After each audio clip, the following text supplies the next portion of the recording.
Thank you very much, Mr. de Matos, for your time this evening. Now, we see a dire shortage of PPE across the globe, but presumably that's also a manufacturing issue of demand outstretching capabilities. But how has the COVID-19 pandemic affected global supply chains for other items besides PPE? Evening, Annalie, and thank you for having us. Well, in the very same survey, it also identified almost 50% of companies lacked any form of contingency planning where the supply chain disruption had links directly back to China. More than 50% of companies had additionally suffered from unexpected delays in orders with limited visibility into these shortages. So what we're seeing is that most companies form part of these increasingly integrated and linked global supply chains. So any significant disruptions could have a knock-on effect on local South African companies, such as supply shortages.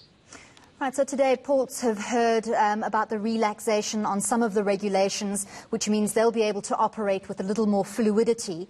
What impact will that have on the manufacturing and distribution sector locally?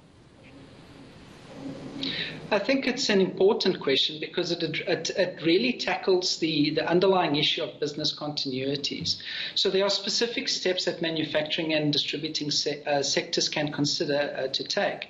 So, for example, local manufacturing and distribution sectors, they currently play a very critical role due to the demand of both essential and non-essential goods.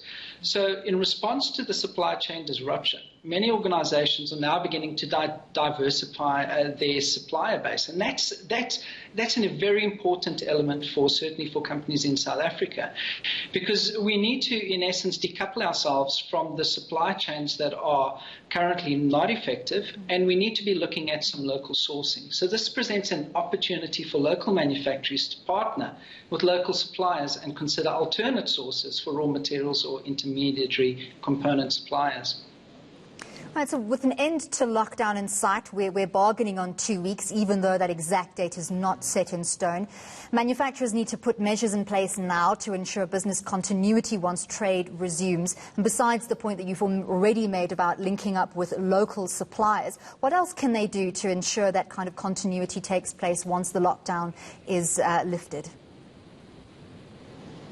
Well, certainly we're in uncharted waters, and I think if we consider just generally how procurement operates, which is sort of one of the key components in supply chain management, in the past you always had a significant focus on cost and optimization of the supply chain. In other words, reducing inventories, and really what that has caused, it's caused the fact that we've now haven't got sufficient buffers within the actual supply chain itself.